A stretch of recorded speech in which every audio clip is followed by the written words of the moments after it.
In love ako sa isang taong may dismissive avoidant attachment na nagsistruggle magkaroon ng commitment.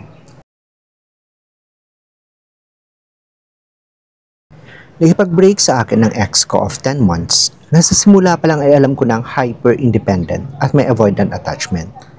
Sabi niya, hindi siya ready mag-commit sa relationship dahil wala siyang emotional capacity na mag-handle dito. Pero pinush ko pa rin at sabi ko, try lang natin. Sa simula, naging patient ako, and after a few months, we agreed to take it slow. Secure attachment ako noon, pero habang tumatagal ang relationship namin, nagtitrigger yung anxiety ko dahil minsan sobrang affectionate niya, tapos biglang nawawalan ng attention.